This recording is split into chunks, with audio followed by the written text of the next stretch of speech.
Okay, it is 6 o'clock. I'll call the meeting to order.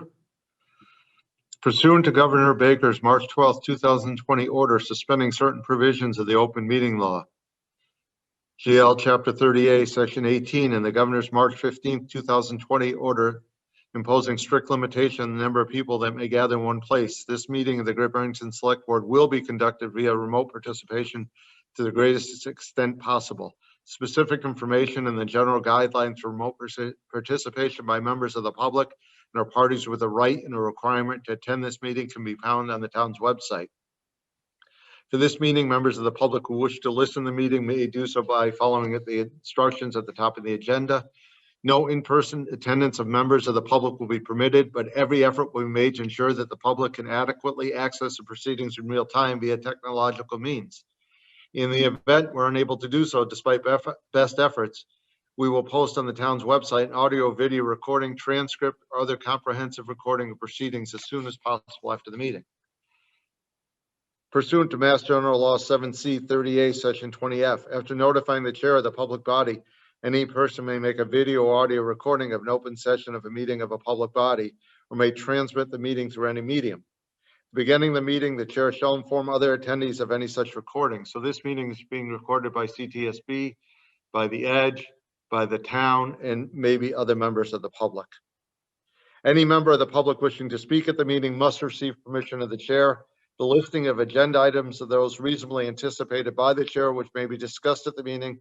Not all items listed may in fact be discussed, and other items not listed may be brought up for discussion to the extent permitted by law.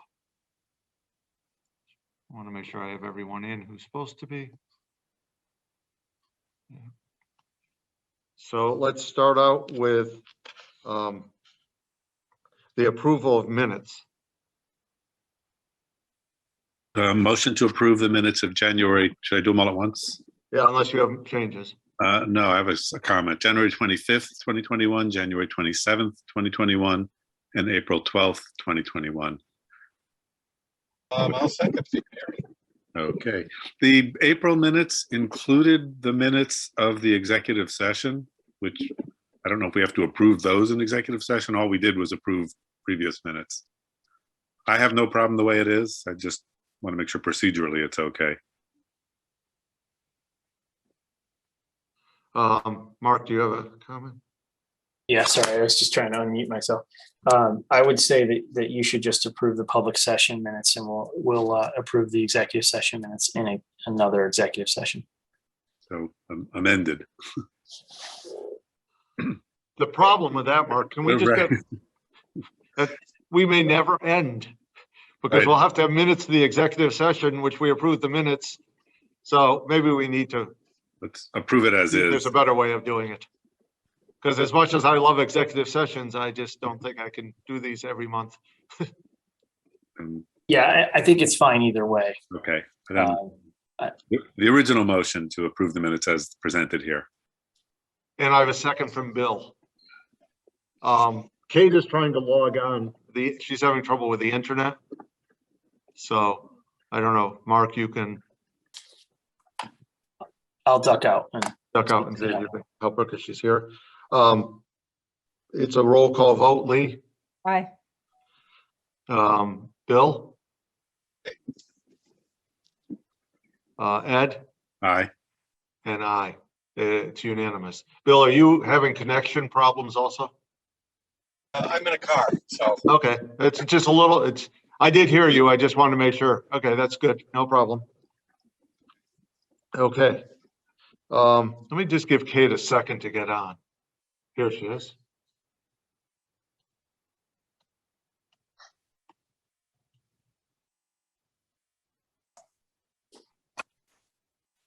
Okay, there's Kate. Perfect. Perfect. Select Board's announcements and statements. We'll start with Lee. Thanks, Steve.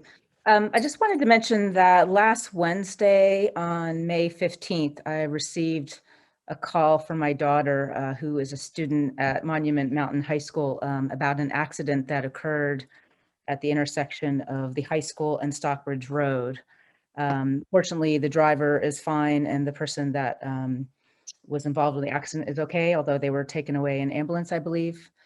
But I know that this is a recurring issue and that the board has repeatedly looked into this issue of safety coming from students coming out of the Monument Mountain driveway. So I would like to either speak more about this at another meeting.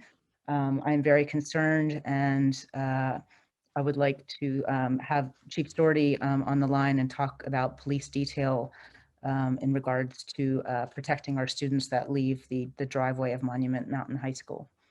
So I'll put it on an agenda. Lee will ask Chief Doherty. We'll ask Peter Dillon also to attend. And yeah, absolutely. Thank you very much. Yeah. Anything else, Lee? No, thank you. Kate? Nothing? Bill? no, nothing here. Ed? Nothing. Okay, I guess I have more than anyone. Bill, this is your last meeting. And I just Right. want to thank you for your service to the town. I want to thank you for being such a good select board member and tell you how much I really enjoyed having you on this board. And I would invite you back anytime but the public meeting, so you can come back anytime you want. But I hope we serve on another board together because it's been a pleasure. So I just want to congratulate you on your term. Well, thank you, Steve. Thank you, Bill. The other thing that I have tonight, which I'm not going to go into great depth in, is the town manager's performance evaluation. So every year, in April, we evaluate the town manager. And in the packet that's online on our website is the complete evaluation from every select board member and department heads. And one of the things we did different this year, and I'll give Lee all the credit in the world she asked for, was there's two sections of the evaluation that really is more appropriate for department heads to fill out than it is for select board members, because they have a better knowledge of those two sections. And let me just get to them for people who haven't seen. And that would be staffing and supervision. So we asked not only the select board members, but the department heads to fill that out. And I think only 2 department heads did not fill it out. It was all voluntary, and we told them it would be public. So on the website is the complete evaluation. The scores were very good. The comments were constructive, and I would just ask anyone who's interested either to go on the website to look at it or to call the town hall, and we can email you a copy of the evaluations, the packet. Do any board members have anything they want to add? Yes, A couple. Okay, Sorry. Lee and then Ed. Oh, sure.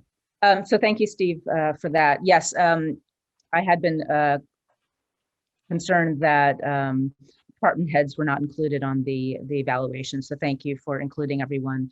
And what I'm hoping that in the next year and the forthcoming years, that we either provide an opportunity for department heads to meet with individually with select board members if they would like to, because I was given the impression that some of them wanted to submit comments as well as the marks that they gave. So I would just request that we make that request, more open to department heads to talk to select board members about this. So if I made any sense, that's. You did. And I know it's always been Mark's policy, and it doesn't have to be Mark's. You're always welcome to go visit department heads at any time you want. And there were some good comments made by department heads this time. And yes, we will be for next year. We'll pass that on for next year's board to make sure that we do this, include the department heads right from the beginning. Ed? Yeah, but I also, I guess, would like to thank Lee, because I've been complaining about this for 3 years and it finally happened. So she knew who to talk to, I guess. Or it's always been bothering me because I don't know the answer to how well the town manager deals with staff, and staff does. One suggestion possibly, which we can talk about in a year, is if staff members could submit answers anonymously to a single board member, or the chair or someone else who then collates them somewhat anonymously. I don't think, I suspect they didn't feel pressure and didn't say things they wouldn't have otherwise said or not said, but they are evaluating their boss. Yeah, I'm not a big fan of anonymity, so we will Right. talk about that. It may Okay. be one of many times that we split a vote, but that's okay. Okay. That's what's good about democracy. Anyone else? Steve, do you mind if I just? No, please do, Mark. I just wanted to take a brief second to thank the select board members and thank staff for all the positive feedback. This has been hands down the most challenging year for many of us, but the most challenging year in my career. And I just wanted to say that it was all made easier by working with a supportive select board and with a great staff. So thank you all for the positive feedback, and I'm looking forward to entering year 3 with you as well. We look forward to it ourselves. Next is town manager's report. Mark, go right into it. Okay. So I have a few updates to provide tonight. First on my list is a brief update on the Housatonic Waterworks. We are, it's unfortunate I have to report this. We are delayed by a few weeks in providing reports and an update to the board. We had to get a confidentiality agreement in place in order for Housatonic Waterworks to release some information to our consultants. So that set us back by a few weeks, and that's just to protect consumer data so that we're not sharing information relative to a public water source publicly and putting our public water source at risk. But I do expect, the good news is I do expect final reports and a presentation very soon from both DPC and ACOM. So I hope to be reporting back to the board in the next meeting or two with a firm date on that. Next on my list is a board committee update on openings and available seats. In your packet tonight, you'll notice there's a list of all the board vacancies. And if I could just run through them quickly for anyone that did not see or have an opportunity to see that, we have 2 vacancies on our Affordable Housing Trust, 1 vacancy on our Conservation Commission, 13 vacancies on our Cultural Council, 1 on our Design Advisory Committee, 2 on our Housatonic Improvement Committee. And just remember that requires residency in the Village of Housatonic. We have an opening on our Planning Board as an associate member, 1 opening on our Strategic Sustainability and Livability Committee, and 1 opening on our W.E.B. Du Bois Legacy Committee, and then finally 2 on our ZBA. So I encourage anyone interested in serving on any of these boards and committees to reach out to us. And then, Mark, I just had a question. Is this a high number of vacancies? It just seems like a lot, or is this kind of the usual number? I mean, does anyone know in this board? It just seems a very high amount of. I don't, it doesn't seem unusual to me. I think we've always had a long list of vacancies. 13 on the Cultural Council. I think that's primarily because there's such a high number, 22 seats on that committee. So. Yeah. From my experience, Lee, this is pretty normal. Actually, I think it's maybe a little low. Oh. Okay. We've always, it's tough to fill all the seats. Yeah. I think we're doing better than we have done. Yeah. And the Cultural Council, if I'm correct, someone correct me if I'm wrong, that's the number required for us to have. We can't reduce that. Okay, that was one of my questions. Yeah. Okay. All right. May I ask a quick question as well? Of course. I'm noticing that the trust policy committee isn't on this list. I'm assuming that's because it's new, or we had to repost it. Can you just remind me so that people can be reminded as well if they would like to apply? Yeah, that's, I apologize. That's my oversight. They're not in the database yet because they haven't been appointed, so it didn't show up in this printout, but we do still have openings on that seat, on that committee as well, and we probably need to repost it. Last I knew, we only had 2 or 3 candidates, so we're still actively seeking members for that. Great, thank you. Next on my list is an update from Polly Mann, our Senior Center Director, and she should be on the call. Thank you, Steve. Yep. She'd just like to share some updates on the senior center and her limited reopening plans. Good evening. Everybody hear me okay?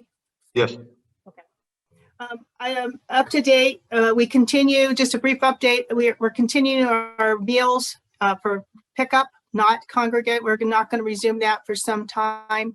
But we are continuing our Shine counseling by phone. We have indoor monthly foot nurse appointments. That's been ongoing by appointment only, and our tax preparation. That's been going on all year long. Our transportation, we have been offering transportation. We've, at this point, since with the inception of when we took over in November, we've given over 1,100 rides to over 60 single seniors.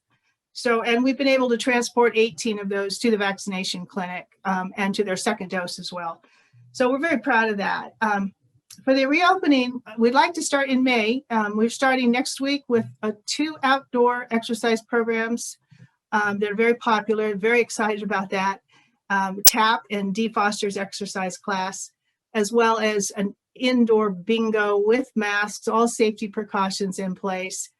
We do have seniors that come in to pick up food.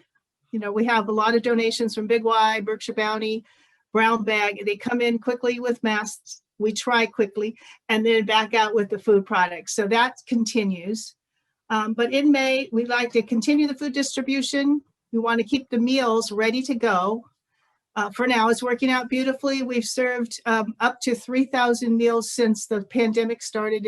And that's now my new fiscal year, March to March. No kidding. So we've done 3,000 meals handed out. And the indoors will be by appointment only for small groups in May. And then I'm anticipating in June to be able to have a couple of indoor exercises that are not as strenuous as the TAP and the exercise, because they'll be required to wear masks. And then continuing with limited capacity for small group meetings that have called and made an actual appointment. But as far as going back to the congregate meals, I just think that needs to wait a little bit longer until we find out. Transportation, we require, if they are not vaccinated and they don't wear a mask, we can only take one person at a time. We immediately offered registration and rides for all of our riders to get vaccinated. So as far as I know, I believe almost all of them have been fully vaccinated, and we can take up to 4 in our larger van. So I'm going to continue what we're doing with transportation, with possibly adding 1, possibly 2 other riders in our large van. And then, and hoping July, August, hopefully we can go back to more venues, indoors, performances and meals. So that's what I have tonight. Thank you, Polly. Any questions? A quick question. Is there a, for the indoor activities, I think bingo is the one coming up. Do you have a vaccine mandate, or do you just the masks? I just the mask. I know all of them have been vaccinated, so I just kind of leave it up to people's judgment and just requiring the masks. Okay, thank you. Anyone else? Thank you, Polly. I know this is, since the pandemic started, your job became even harder than it was. So, and you've been very successful, and we appreciate that. Thanks, Polly. Continuing on my list, Gazebo Lighting. This was a conversation we started last meeting. I think Lee brought it up and asked if we could figure out a way to have the lights turned on in the gazebo for outdoor dining, especially as spring and summer approach here. And I just wanted to let the board know and the public know that we have an electrical contractor starting within a week or so to install the lights on Railroad Street, the festive lighting for our outdoor dining program. And those will also be on a timer. So we asked that the electrical contractor also put the lights in the bandstand, the gazebo, on a timer as well. So for now, we'll probably have them on from 7 p.m. to 10 p.m. So they'll automatically turn on and off instead of having to do that manually. So I just wanted to report that back to the board. Thank you, Mark. Sure. And then next on my list here is a Fiber Connect update. And I believe Adam's on the line to speak. There he is. Yeah, can I set it up? Um, Go ahead. So we've been working with Fiber Connect for the last few years to bring high-speed fiber and internet to downtown, the stores, the businesses on the second floor, and the residences there. And he's made quite a bit of progress. There are a few buildings yet to go where he needs easements. We're now talking about public Wi-Fi for local shoppers and visitors who are here. So there's just a consistent Wi-Fi downtown walking around. So Adam's going to talk a little about what's involved in that. I just want to point out this is, although can happen quickly, very preliminary. So there are a lot of details to work out, like who's going to do it, how it's going to get paid for, things like that. So go ahead, Adam, introduce yourself. And Good evening. Can anyone hear me? Yes. Okay, great. So yeah, we've been making good progress. We do have a core fiber infrastructure running from St. James Place north up to right now the end of Richard Stanley's building, and it's prepped to continue further north. It goes part way up Railroad Street, and again, that's prepped and ready to continue and wrap around to the backside of the triplex and the triplex shops. On the east side of the street, we run from the bank, forgive me, is that Lee Bank on the south side of, down to Berkshire Block, with the exception of, I think, 2 buildings on that side. So having that infrastructure in place, we are happy to donate infrastructure to support Wi-Fi in the downtown area. And we're happy to install it, backhaul it, and maintain it, as long as we can figure out how to pay for the initial hardware costs to do it. so let me jump in here and just say that so far, all of this infrastructure has been put in and all of the service has been put in and hasn't cost taxpayers anything. Fiber Connect's done the investment, and then people who use it are paying for it as they use it. There will be required some amount, again, we're working on all of that, but some amount of money for the hardware for the public Wi-Fi, and there could be some combination of, landlords paying for it, businesses. Again, this is the details we have to work out. The town has a couple of buildings, the town may pay for some. So that's, the budget is yet to come. But Ed, just for a rough timeline, are we talking a year, 2 years, 6 months? I mean, obviously, depending on money, but just So work well. go ahead, Adam. Yeah, it's largely a funding issue. I mean, most of the infrastructure is in place. The way the system is designed, there's sort of a phase 1, which covers the areas where we currently have the fiber, and it can grow from there, whether it be in phases or organically, kind of one at a time as we continue to expand. The installation of it can be pretty quick. Once it's funded, we figure out how we're going to fund it, then it's just a matter of scheduling it, getting it coordinated with the landlords to get into the buildings and drop the equipment in. But since we have the fiber infrastructure in place, turning it up is really not a lengthy process. So I think what I would ask is, I don't know if we need to vote on it, just as long as there's no objection, is to ask Mark to, have staff proceed to talk to Adam and sort of help nudge this along. No, I think that's fine. We don't need to vote on that. I think that's the town manager's role. Yeah, it'll come back to us if there's money involved. Yeah. I have one question, and that's concerning Housatonic. I know we started on that. Where are we right now with Housatonic? So we are still working with the 2 utilities, the pole owners, National Grid and Verizon. We got a preliminary engineering design from National Grid, which actually looked fairly favorable. But then Verizon got their hands on it, and at the moment, we're arguing a lot of the things that they're asking us that would be required to do to make the poles ready. We're looking at various strategies to try to negotiate with them and possibly pressure them to I hate to say get more realistic, but to be a bit more cooperative with the process. And we run into this everywhere. We're going through it in Monterey and Egremont and downtown Barrington and, New Marlboro, everywhere we've been building. Okay, well, it's good Any that, pressure you guys can help put on them would be more than appreciated. But meanwhile, we just continue to sort of push through it. And we know National Grid understands that this project, we're trying to get some solid numbers quickly. And I've been pushing Verizon to try to sort of work with all of us and to get there as fast as possible. Adam, if there was a letter to be sent from the board, would there be specifics on it that you would need us to put on that? Or can we just send them a letter encouraging them to? It would probably be best if I just worked with a point person to kind of explain what's going on and what the process is so that we can best figure out how do we talk to them and get them to cooperate.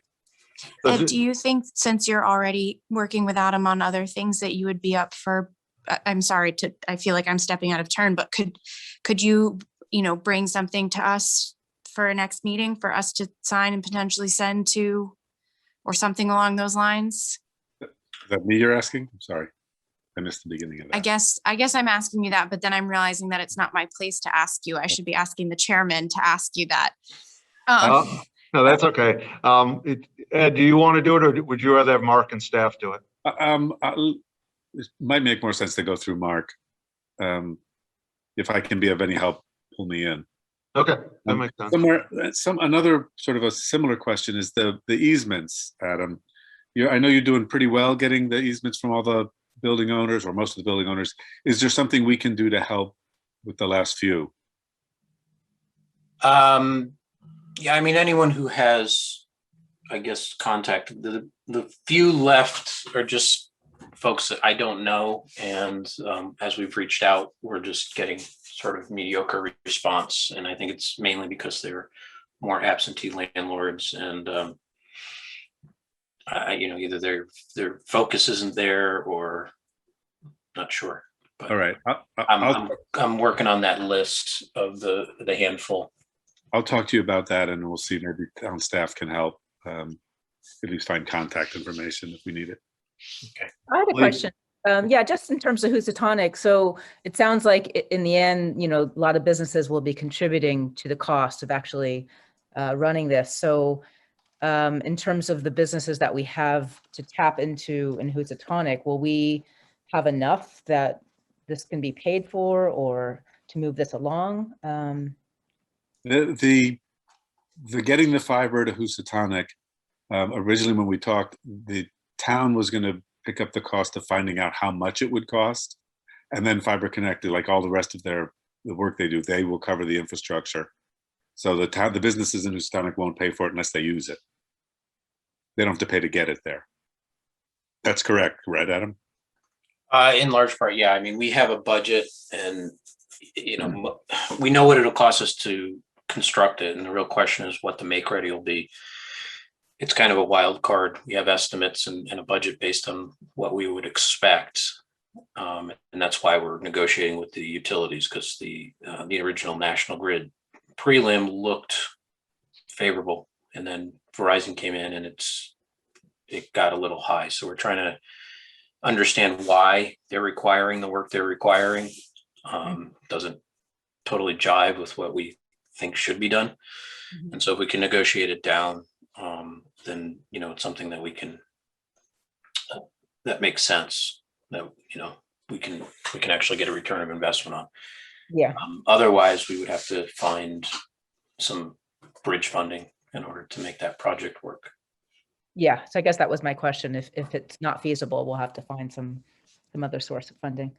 Okay, I mean, again, if just echoing what Ed said, I'm very much interested in helping. So if I can be of help, I'll offer my services as well. So.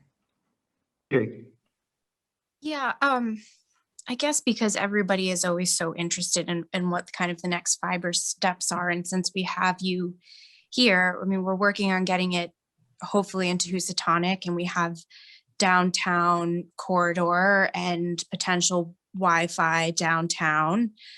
You're in Monterey, you're in Egremont. What are the steps to get the rest of the town wired? And I realize that we're not there yet, but I think it would be really important for people to hear what that is. I know for me, I'd like to know, You're how talking do we about- start connecting the people that aren't connected? So you're talking about borders, border to border kind of thing, Yeah. business, residential. So the biggest challenge, well, just so you're aware, right now we are looking to build out. We have applications in, and we're working on our pole rights for the Route 7 corridor from right now from Town Hall North up to 183 and then through Belcher Square up 23 into Monterey, and then up through Castle Hill area out into Egremont, so to pass Simon's Rock and such. We then have plans to try to go south on 7 towards Sheffield and into Sheffield.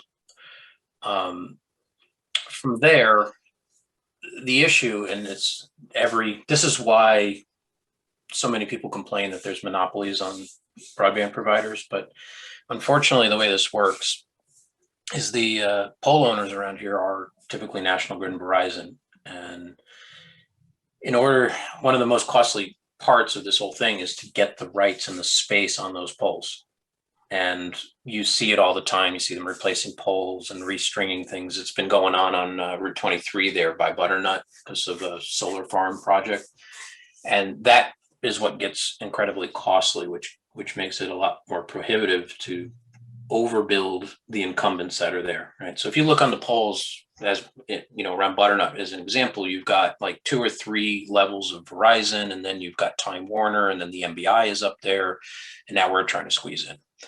And the less and less room, then they have to start putting in bigger poles, and we end up having to pay for all that, and it's just incredibly costly. So going border to border when there's an incumbent in place is tough. And the other issue you run into is that their infrastructure is essentially paid for at this point, Time Warner or Charter. And in order to keep their customer, they can just come back and say, well, we're going to do some, promotional rate for the next 6 months or 12 months, right? And so then we don't get the customers we need to make this cost effective. And this just goes on everywhere, whether it's little guys like us or, the 2 big giants or 3 giants in an area. You don't see them overbuilding each other often because of that. Whoever was there first got in cheaper, and they've largely paid for their infrastructure. So we're willing to grow and overbuild areas where it's cost effective. But that's where the big challenge is, and where the town may have some leverage to help is, as new poles are going in, is to try to encourage the utilities to go with larger poles. If there's ways for the towns to pressure the utilities to upgrade old poles and put in poles that will support more of us, essentially. And I'm not trying to get, the monopoly on anything either. You get more space on those poles, and whether it's for municipal networks or, the municipality has alarm lines up there now, which have been abandoned since I believe 2010 or something. But unfortunately, we've told the utilities we're happy to strip that stuff off at our expense if it'll help make room. But the code has changed as to how much space the power companies want and the telecommunication companies want on those poles. And so that's helping in some places, but not everywhere. And so those are the big challenges. The other comment I would make is, as road projects come along, is to keep in mind that's a good time for us to try to get conduits underground while the roads are opened up. It's much less expensive. If we have to start cutting into asphalt and patching it, not only does it make a mess of the road, but it becomes very, very costly. I know when the downtown project was engineered, we had talked to the town about it. It kind of fell through the cracks. And then once the project was awarded, at that point, it was too late. But anytime you guys are doing repaving projects, you should always think about not just us, but any utility that might benefit from getting in the ground while the road is torn up, or sidewalks or anything else. Anyone Thank else? Um, Thank you. just, Go ahead. oh yeah, sorry, just a question, Adam, you might not know this, but is there any kind of legislation that's moving through the state to try to control this monopoly of, corporate taking hold on broadband or? In parts of the country, and I believe, I haven't been following it very closely. I believe some of it has been going on in Massachusetts, but there's a process called One Touch Make Ready. Right now, the Make Ready process is very kind of convoluted. The pole owners each send out engineering teams to measure and engineer what it would take to get another attacher on the pole. They both come up with their different plans, and then they start to negotiate with each other to come up with a single plan. And then the time frame that takes, the back and forth, because each utility is subcontracting it out to engineering firms, and the back and forth between the 4, 5, 6 parties becomes expensive. It becomes timely, and it's kind of sloppy. And there's a process called One Touch, which has been adopted in numerous states. Kind of eliminates some of that. It puts the engineering design on a single party, and then it sets time frames that say, well, if they don't do things in a certain time frame, then we have the right to then contract someone to do the work and then back bill the utility owners. Quite honestly, it seems to be met with a lot of resistance, especially in New England, because of the unions. So it's a big fight. But it's a process that a lot of places have been trying to push through. And I believe, is it Ed Markey? Yeah. The big broadband guy in Massachusetts has tried to push this kind of stuff before. I don't know if he's actively still pursuing it or where it is. Because frankly, until it's enacted, it doesn't mean much to me. Okay, thanks. I'll probably look into this. Thanks, Adam. Appreciate it. Yeah. Mark, go ahead. Sorry. Next on my list is Memorial Day, and I just wanted to publicly announce that the VFW leadership here in town has voted not to hold a Memorial Day parade this year. And I would just ask that out of respect for our veterans, that we allow them to proceed with a private service again, similar to last year, and hope that they will resume again next year. And the last item on my update list for tonight is a fire department retirement. And some of you probably saw this already on Facebook, but I just wanted to mention that Deputy Chief Stephen Hall has retired from the Great Barrington Fire Department after 38 years of service to Great Barrington and Housatonic, and just wanted to reach out. And I served with him on the fire department for a period of time when I was volunteering, and just wanted to thank him for all of his years of service to our community and wish him all the best in his retirement. So that's all I have. Thank you. Thank you, Mark. Next, licenses and permits. Gerald Polly Lanou Old Yankee Street Rods for temporary event licenses on May 12th, 26th, June 9th and 23rd, July 7th and 21st, August 4th and 18th for their car cruise events at Bogies 935 Main Street. If there's anyone on the line from Old Yankee Street Rods or this group, just raise your hand. I don't think there is anyone. I spoke to Polly earlier this afternoon, and he said he had a conflict and would not be able to attend this evening. Okay. Ed, do you have a motion? Yeah, so motion to approve with the conditions that I don't remember that we used for events last time. Should we work on that, or say subject to those conditions? It's really that they're allowed. The attendance limits need to be what's allowed at that time of the event. They stay in touch with the Board of Health. Masking and safe distances. I think Yeah, that was- Yeah, they follow all COVID precautions, regulations of the state of Massachusetts. And so, do I have a second? Second. So I have a motion by Ed, a second by Bill. Any discussion? Hearing none, roll call vote. Lee, Yes. Kate, Aye. Bill, Yes. Ed, Yes. and yes, it's unanimous. Nicholas Hall of Green Minded Events for temporary entertainment license for Saturday, July 10th, 2021, from 12 p.m. to 8 p.m. at the Great Barrington Fairgrounds, 659 Main Street. And I think Nicholas Hall's on the line. Do you want to say anything for the motion? Just unmute yourself, please.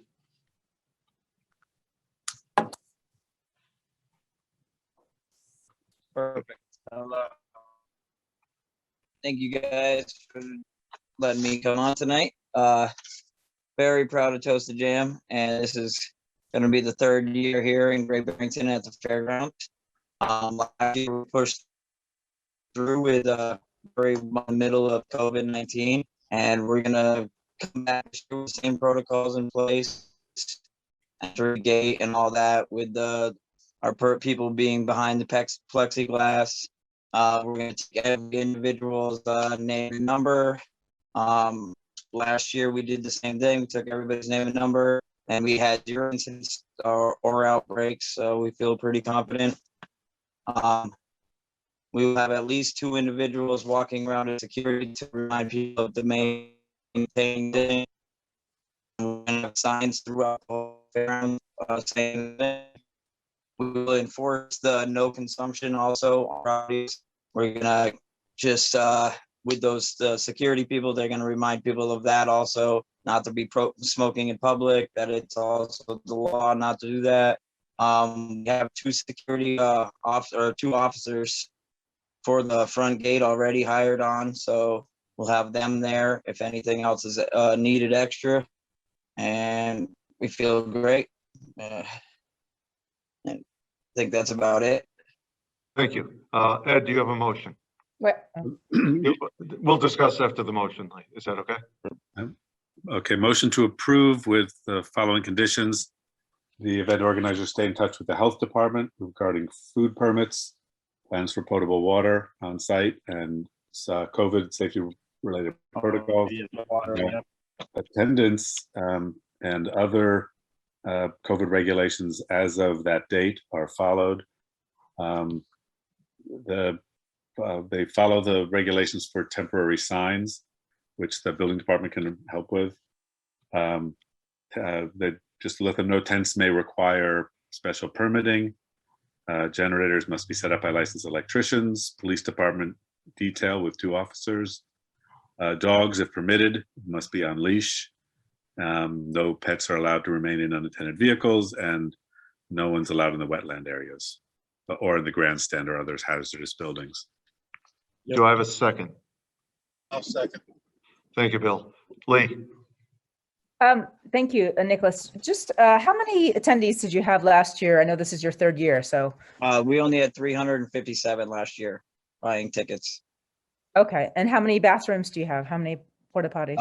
We had this year we have 5 regular restrooms, 1 handicap, and we'll have 2 hand wash stations from there. But then I have my own the automatic hand sanitizing stations. I will have 4 other of those throughout the fairgrounds. So you have 5 porta potties plus for 350 people plus. Yeah, I have 5 plus a handicap, so I have 6 porta potties altogether. And I'm not an expert on porta potties, but this seems like a small amount of number of porta potties, or am I? No, because we're gonna have them sanitized. I have 2 people that's hang out right there, and they continue to sanitize them throughout the day, every time after each use. Okay. so let me ask this question. If the event were held today, and maybe Mark knows this, I don't know if anyone's on the line from the health department. What's the limit in Massachusetts for outdoor events? So how many people could you have there at one time? So 50 people. I'm sorry, you're breaking up a little bit. What was that? 150 people. So 150. So what you would do is you would only allow 150 in. When people left, you would allow more people in? Yes, we have clickers that we're gonna use to regulate the amount of people coming through the gate at a time. Okay.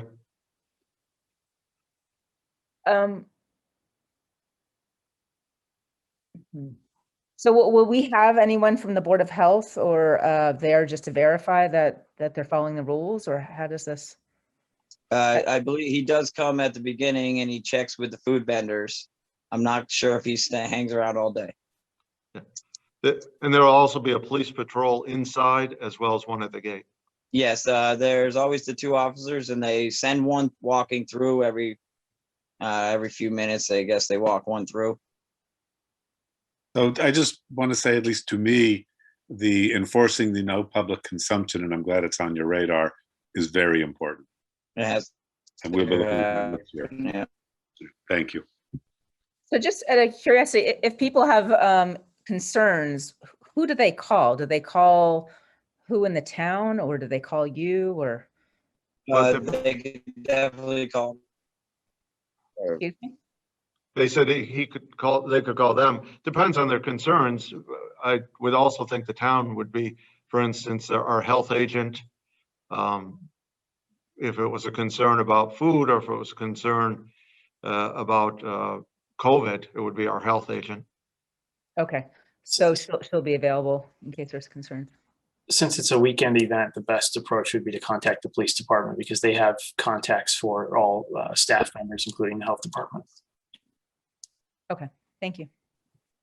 So we have a motion and we have a second. It's a roll call vote. Lee? Aye. Kate? I'm sorry? No. Bill? That's an aye. Ed? Aye.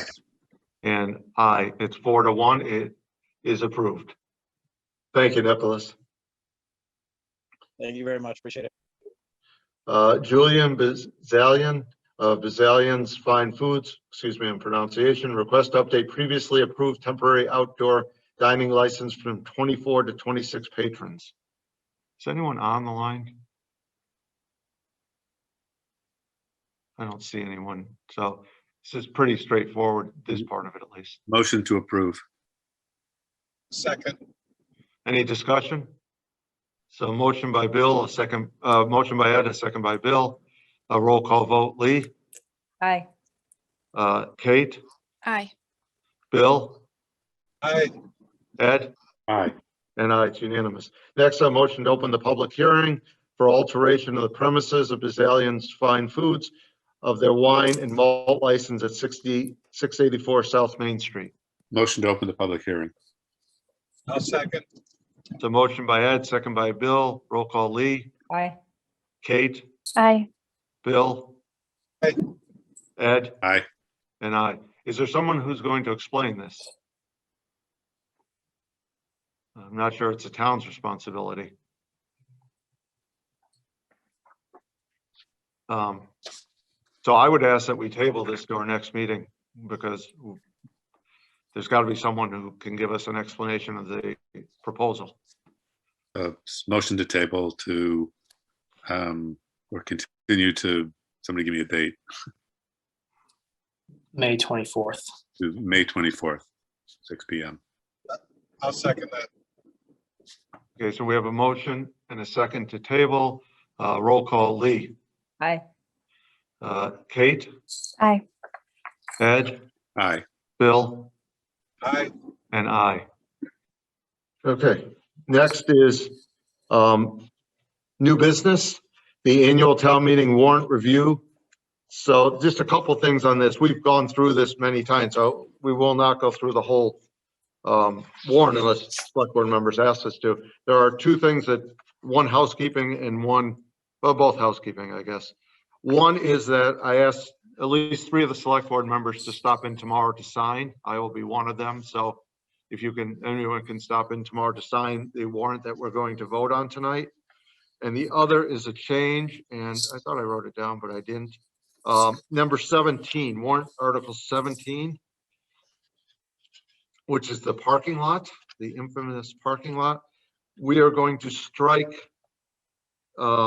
recommended by select board, because in fact, we did not recommend it. We recommended that the voters make the decision. So that will come out of there.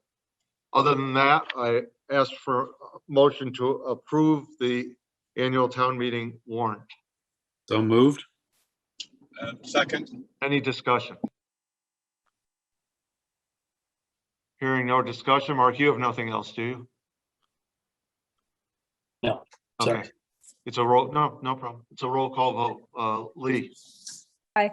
Kate, Aye. Bill, Aye. Ed, Aye. and I. It's unanimous. Let me just explain. This warrant article is for this board because we're voting on it. So that's why the signatures have to be in tomorrow. There will be a different board as of Wednesday. So that's why we need to get 3 signatures on here. I wasn't very clear on that. I apologize. And I will be in town tomorrow, so Okay, so count on it. we'll get it signed. No problem, Bill. I'll be here tomorrow too. Okay, I'll be here. So we'll get it. We'll get 3 signatures on this sometime tomorrow. Next is building permits and fees. Mark? Sure. In your packet tonight, you received an executive summary from our building commissioner, Ed May, and I also signed off on this. And the reason this is on the agenda tonight is because from time to time, we receive requests from permit applicants looking for some kind of abatement or reduction in fees for nonprofits or some other kind of substantial project that will have an economic impact on the town. So this is an opportunity for the board to discuss what kind of policy you would like to have in place when somebody does ask this question in the future. So we're just teeing up the conversation for tonight so that we know as staff how to manage this going forward.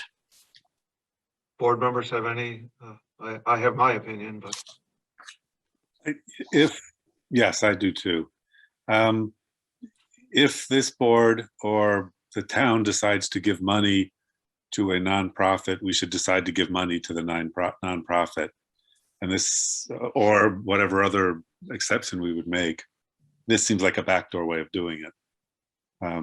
So if I would say a church, but that gets us into serious trouble.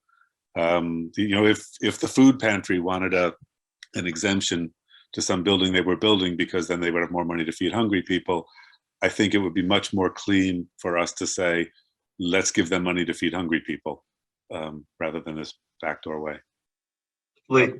Yeah, I Thank you. absolutely agree. I think this is could be problematic, and it does generate quite some revenue for the town. And I think that it is something that we can address in other ways, but I do not think that this is the way to address this issue. Well, I'm glad you two said that, so you don't have to hear me talk because I agree with both of you. Anyone else? No, I mean, I guess the only thing I was thinking, and maybe this is something we need to talk to Ed and probably the state, but we had talked about the impact fees for water and sewer at one point, and that for nonprofits. And one thought was to do a fee, like almost like we do with the taxes on the solar fields, to kind of have it so that they could take a few years to pay it. And maybe that could be a way to help ease that burden but I don't think we need to go there. I mean, that's a totally different thing. They're still paying the whole amount, so. I see someone's hand raised, so let me get Allison. From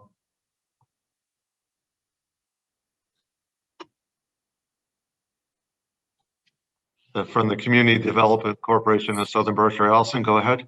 Hi there. Thank you for giving me an opportunity to speak to this point. I just want to bring a different flavor maybe to the idea of this. The Community Development Corporation of South Berkshire's central focus has been affordable housing. As you probably know, we are finishing up Bentley Apartments in downtown Great Barrington, and we're beginning Windrush Commons, which is going to be on 910 South Main Street. And one of the things that we are working toward is somewhat of a technical term, but value engineering at this point based on the increase in material costs for building. This is a $19 million project, and therefore we're looking at the budget. So the $92,000 building permit is part of our line item budget, of course. And so in this context, I think it's very tangible. When you attach this permit to an actual building project, it really has a significant weight in our budget. And so therefore, I would just ask the select board to really think about perhaps considering a reduction in those costs based on the fact that we're delivering affordable housing to the town. Thank you. Thank you. Any other select board members wish to speak? Mark, I think you've heard the select board. If you'd like us to take a vote, we can. No, I don't think it's necessary. Thank you, though. Thank you. Okay, citizen speak time. First one is Jim Bailey. Your 3 minutes. Go right ahead, Jim. Hey, thanks. As you probably all know, I'm willing to speak here tonight. The sidewalks in Housatonic. First of all, they're asphalt. Did any of you know they were going to be paved with asphalt as opposed to concrete? Okay, it's your time to just give us a statement, not to ask questions. Well, I had asked for this to be put on the agenda because I think it's very important. Not only had the sidewalks been built to the very minimum standards, they're also built out of code in many locations. And the idea that we're waiting till the very end to address it is absolutely ridiculous. I'm not sure how to proceed here further. Do we get Ed May involved to ensure that code is met? Ed May's already working on the project. So he's aware that there's code violations already? Ed May's working on the project. I don't know what he's aware of. What we're waiting for is to get to the end of the project so that we have a punch list, and then we can talk about any problems at that point. Okay, so safety issues, my number one concern here. I don't know if any of you have even bothered to go up and view the sidewalks, have you? Yes. Okay. Did any of you stand alongside that telephone pole by the retaining wall as traffic had passed you by? You're within inches of traffic, literally inches of traffic. It was quoted to me by Sean Van Duzen that these are safe sidewalks, and now we have a safe passage for members of Housatonic to go walk on.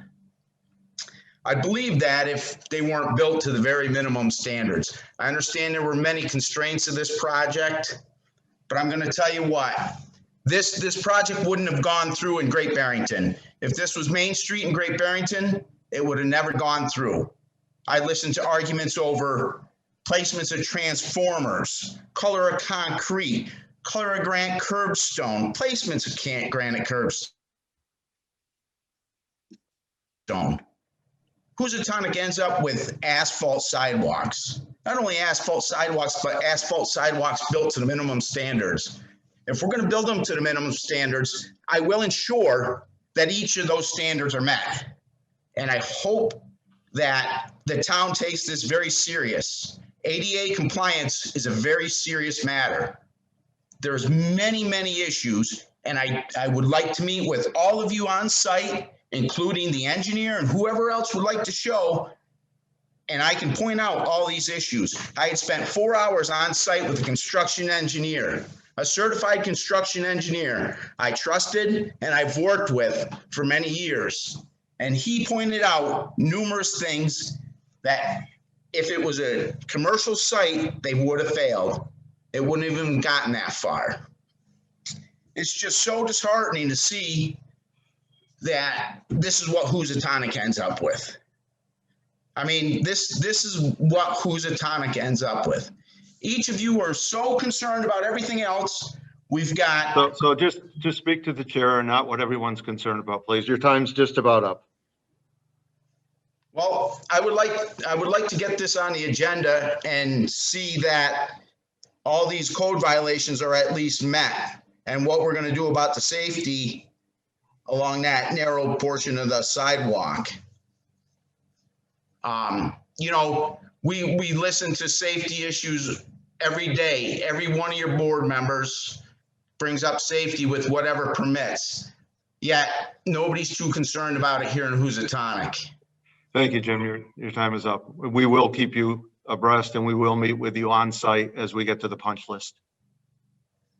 Thank you. Thank you. Let's see, next is Larissa Yapel. Hey guys, can you hear me? Yes, we can. Cool. I'm going to try to talk quickly. I have another meeting. I'm wondering if it's legal or if we can advertise the board vacancies in the shopper's guide or somewhere maybe other than the town website. I know not everyone visits it as often as I do. What was my other thing? Oh, a thank you to Bill Cook. He's not allowed to leave the Affordable Housing Trust Fund yet, but I appreciate his service. So thank you. And thank you, Steve. Thank you, Larissa, very much. Thank you. Okay, anyone else? From there, we move on to select board time. Lee? That's a no.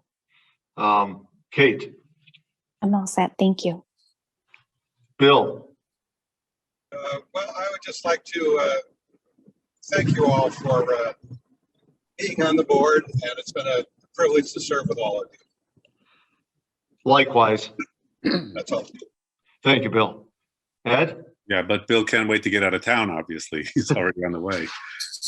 Just to state the obvious, the reason Bill's not going to be here, there is an election tomorrow, so don't forget to vote. A quick thing, which is I was not on the board when the Main Street planning was done, but I have been on the board since it's finished. And people are still complaining about some of the sidewalk issues. And you know, anytime there's a project, not everybody is happy. I bristle a little when this board is accused of ignoring problems, especially in some areas and not others. There are problems from time to time with construction, and they get addressed, and they will get addressed. Thank you. Thank you. Guess it's me. I have nothing else to say, so media time.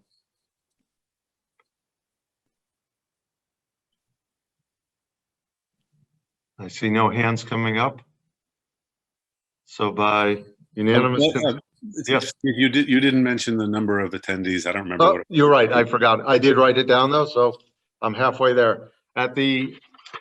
We had 6 panelists and 16 attendees. Thank you, Ed, for reminding me. I did write it down. I just got enthralled in the conversation. Actually, Please. sorry,